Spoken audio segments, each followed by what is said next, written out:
Good afternoon, everybody. The house is very quiet. Everybody's busy working. Lockdown conditions. Diana is aan tuikamer en Sissy is tuikante. Almal werk lekker. But I'm actually waiting for them to leave the kitchen then. Maar nou is hulle baie besig hier in die kombuis and shopping and so on. But of course now I couldn't do that. I can't go shopping now because I've now got diabetes and I've got cancer, so I am one of those vulnerable people, although I'm not yet 50. So it's a rainy day outside, very rainy. Good, because our dams were not full here in the Western Cape. So it's good that we now getting our rain, you know. But it's a bit difficult because today our fellow Muslims in the country and across the world, they celebrate Eid, and it must be a very difficult Eid under lockdown conditions, because you know Eid was my favorite time along with Christmas and Easter, because on Eid then you must get liquor food, man, and you go visit the family, and there wasn't these barriers between Christian and Muslim, you know. Our families were very mixed. But now, here we are, and President Cyril Ramaphosa spoke again last night about the lockdown. But I noted, you know, that he didn't touch at all on the issue of poverty and the food distribution.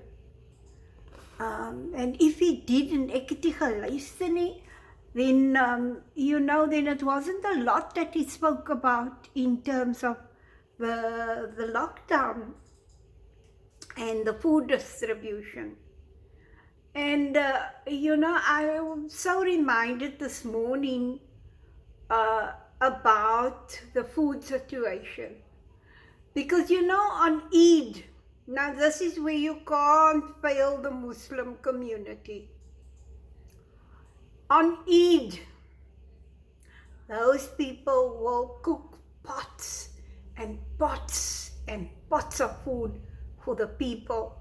And people will know they need to come and fetch that food.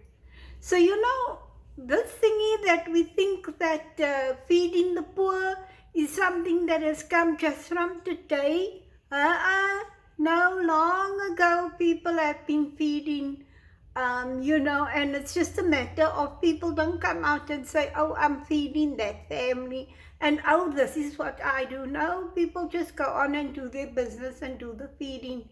And I remember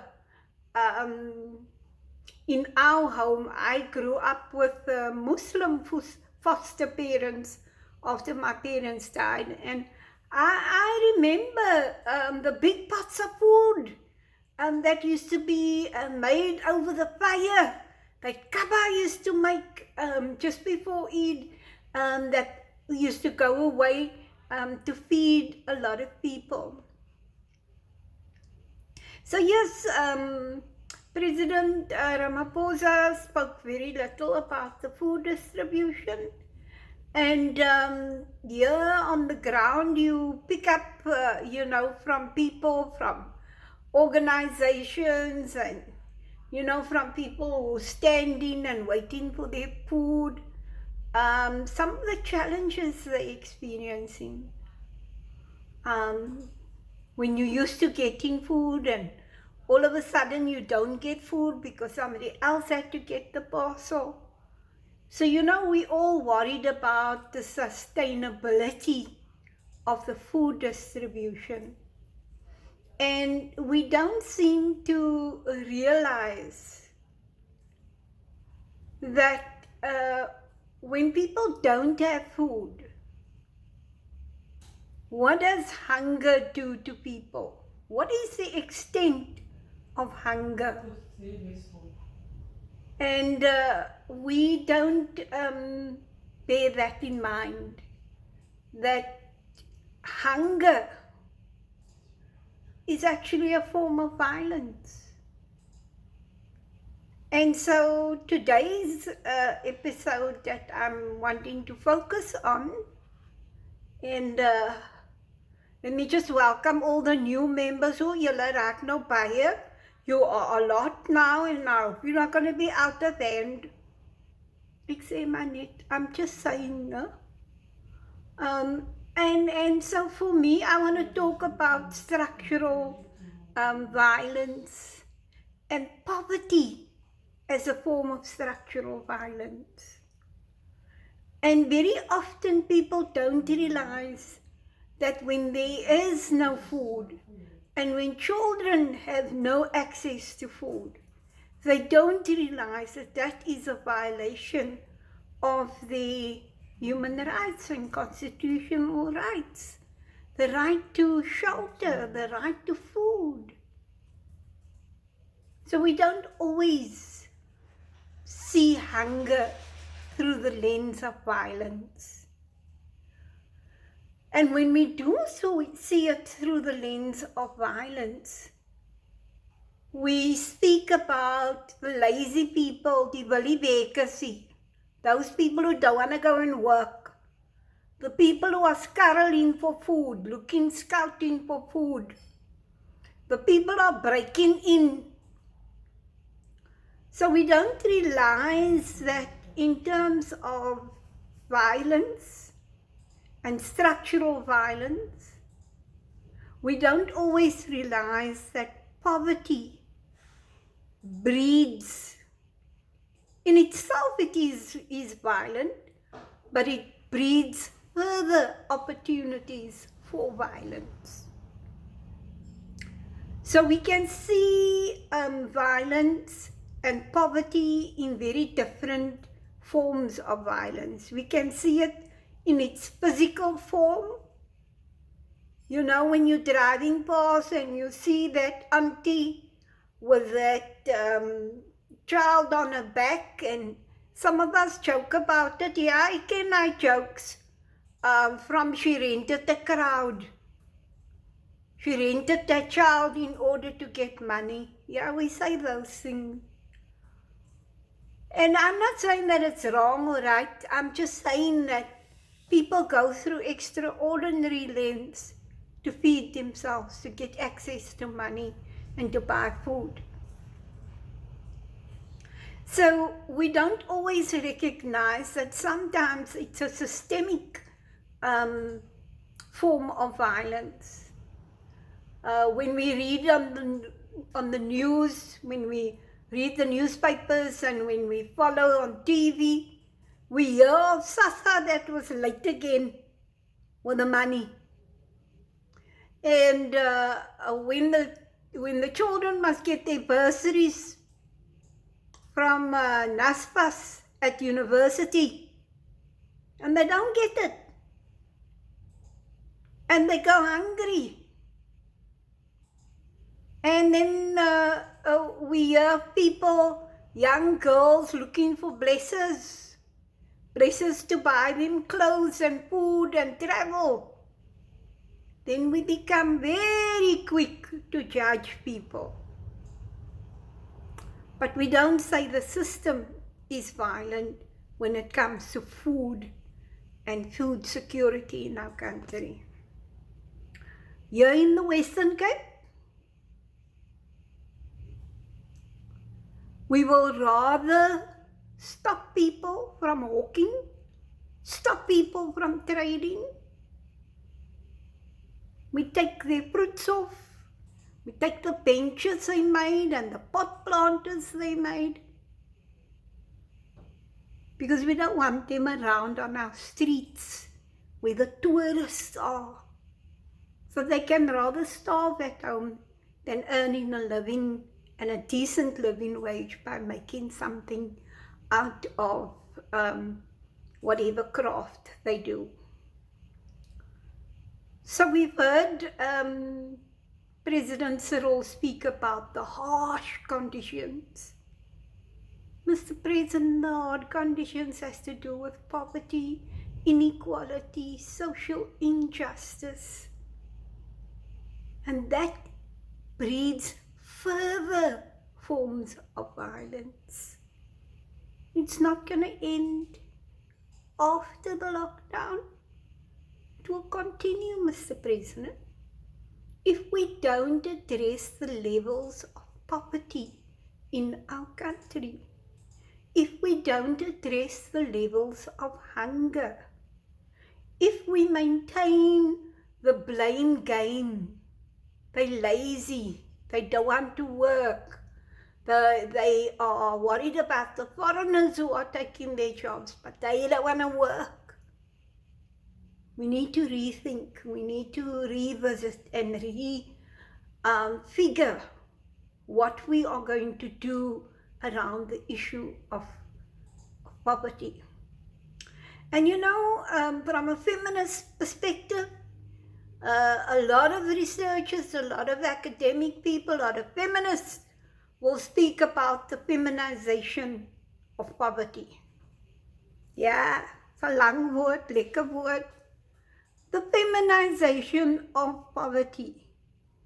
And what it's basically saying in a nutshell is that women, that poverty has the mask, has the face of women. Because yes, even though men do go through poverty, yes, men are unemployed, yes, men do find it difficult to put bread on the table. And yes, without a doubt, women have gained more opportunity to work, and more women are working than in previous years. But let's just come to reality and look at what is it that our women are dealing with under conditions of poverty. And where our women aren't working and need to rely on money of their spouse or their partner, don't forget, they must account for every little bit of money they spend.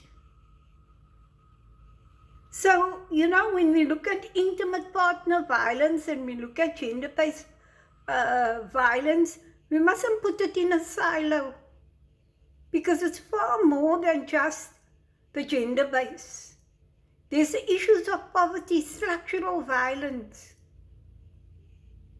So now I must tell you exactly what I paid for the bread, and you don't understand when the bread went up, because the petrol went up. And you don't understand when I can't give you a pot of food where there was meat in, because the meat has now jumped to over 100 rand a kilo. So now we get upset when there's meaty bones in the cabbage food. So women have to struggle with this. They have to struggle on, what do I put on the lunch tomorrow for school? And I gave the jam for how many days? What now? What do I make now? Maybe a smoothie. And then it breaks your heart when you hear from the children, I'm reading a book, and the old comrade, and he speaks of when people, his friend's mommy, used to send more bread down to school with a flask of tea for him and his chummy. So we know there are many people who are dealing with that. Women who realize that poverty doesn't only impact on them, but it impacts on our children, and they go out of their way just to put that extra slice of bread in.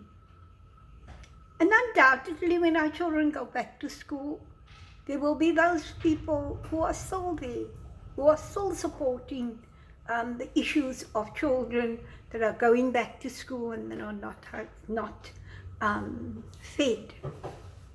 And we're also mindful that so many of our families who have lost their work may be sitting in the same predicament.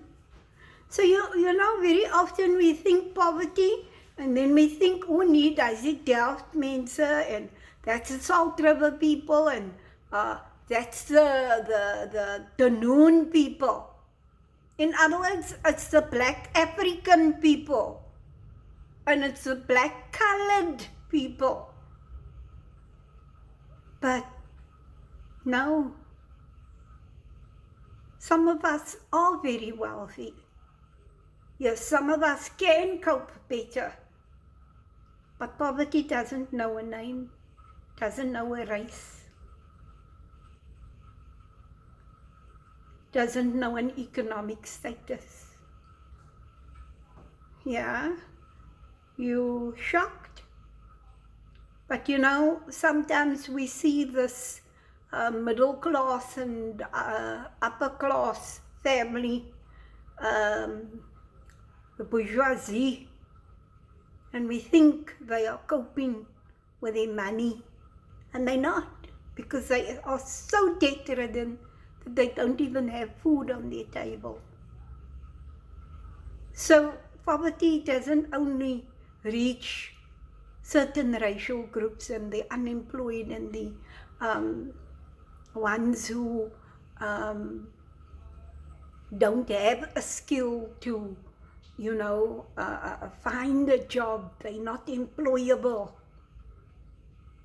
We must not forget that poverty has the potential to be within our middle class and even our upper class people. People who are debt-ridden, people who have bought more expensive houses than they could really afford. And now they're sitting in their homes without food. A hungry child is a hungry child, regardless of the errors, of the misjudgments that their parents have made. So yes, poverty is a form of structural violence. It's the kind of violence that impacts people beyond race, beyond economic status. And by that, I'm not saying that people who live in informal homes, people where we can see the poverty, I'm not denying that they go through that. I'm saying that poverty also has an invisible mask.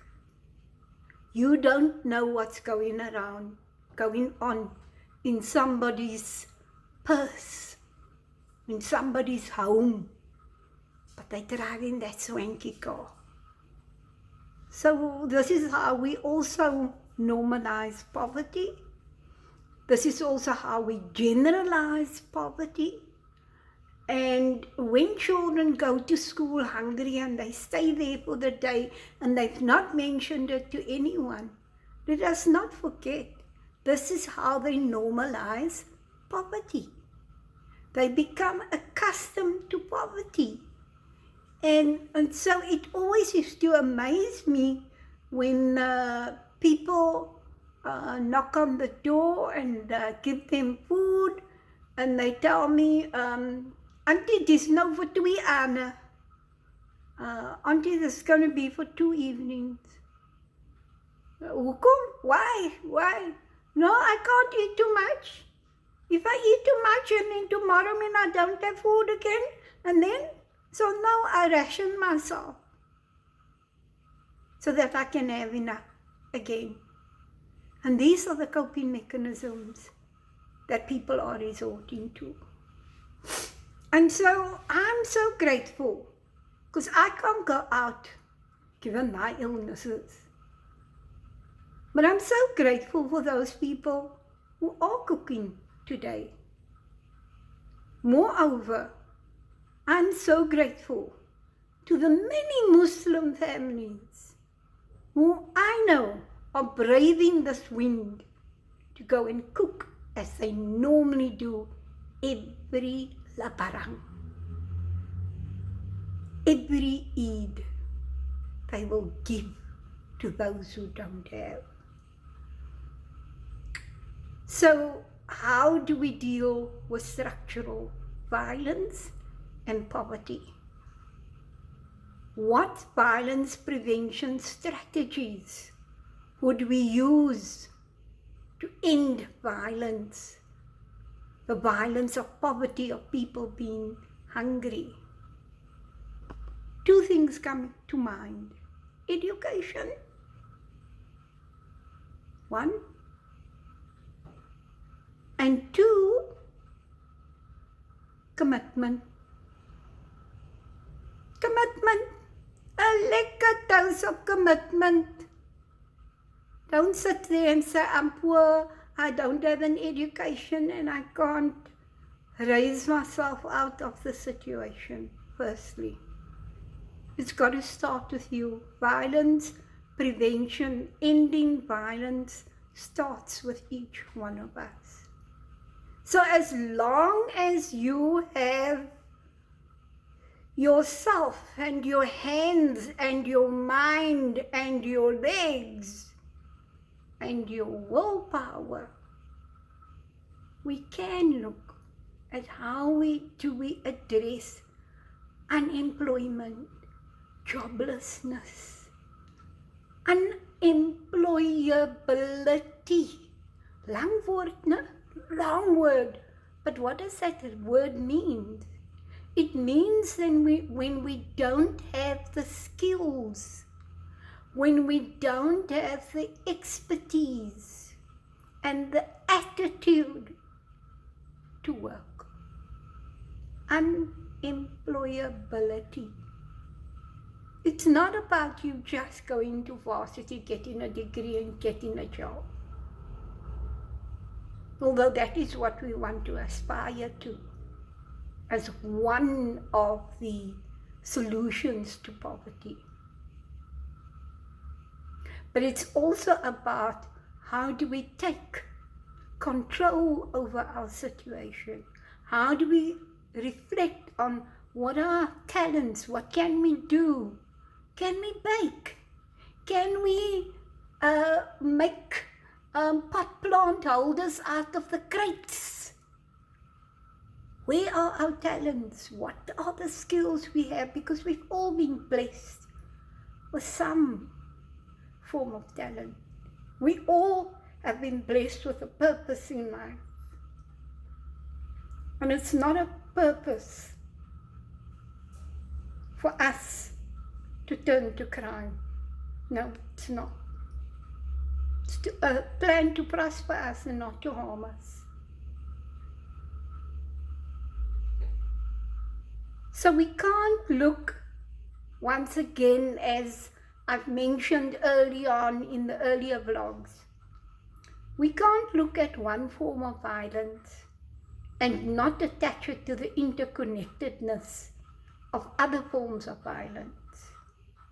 We see the physical violence of poverty when we look at the children and the queues and people standing for food.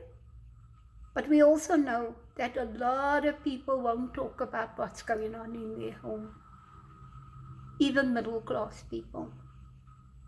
We know that the culture of sharing, that is not necessarily in all our communities. It was not odd for me when I was growing up in Salt River, for people to knock on our door, for my mother to send me to the neighbor to knock on their door to say, we need a cup of rice, man, or we need a cup of sugar, or Auntie Everdeen, do you have a few slices of bread for us? That wasn't unusual for us. And I know that it's still not unusual for many of our compatriots.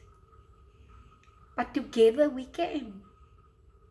And I heard a beautiful story from the Hanover Park community, and speaking about the Harfield community that has just reached out to them, and every family making sandwiches and bringing close on to 1,000 sandwiches to Hanover Park. Wonderful. So lockdown hasn't been, that we can say there's nothing that we learned out of it. We've learned so much. And it's with that I want to thank people for completing the surveys. We're nearly reaching our target. And then I will have to start working, and I won't be able to kickle a lot of you guys. Won't be able to talk much. But yeah, bear in mind. So I just end off with this a little bit of humor from my side. My humor's quite dry sometimes. But anyway, I'll end off with this. Someone said to me, oh, Valdo, you must go out and you must pick up the sceneries there and so on. So I said to them, no, that's a bureau. So they said, what do you mean by a bureau? I said, no man, as ek nou moet uitgaan met die bloggoede en ek moet nou retreat toe gaan met die blog, then I must firstly worry about die goede, die camera and die selfie stick and al die goede. And then the other thing is that ek moet nou vinnig loop en vinnig skiet, en dan moet ek nou weer huis toe kom en dan moet ek edit, you must film it, and then you must come home and you must edit it, and I said, my kop, die kop, can't cope with that. I do an A-roll, and in any case, ek kan nie uitgaan nie. I'm still in lockdown for many months because of my illness, so I will have to use the house and be creative, and it's not because I'm trying to be spoggerig. No, girl, no. It's just that this is what is needed under lockdown, and I want to be obedient to lockdown, and there will be a time where I can do a B-roll and be so quiet and so great like the other guys. But guys, be it as it must be. I'm hoping that the series are helping you to understand and, just gain a deeper sense of what is violence and why is it so difficult for us to end violence, and whose job is it to end violence. Now, that is another topic to talk about, because we seem to think that to end violence, we need the police and we need the army, but we must now see what's happening in our communities with the army here. So, those are other things that we need to talk about. But I think for me, what I'm taking away here is that poverty is feminized, that many women are far more vulnerable than men to poverty, given their circumstances. We know that poverty is systemic as well as physical, and we know that it is linked to so many other forms of violence. Housing, lack of housing, overcrowdedness, sexual violence, all that goede. That is just the reality of it. But anyway, for the Muslims that I know and that are out there, enjoy Eid, what is left of it. Good evening, guys.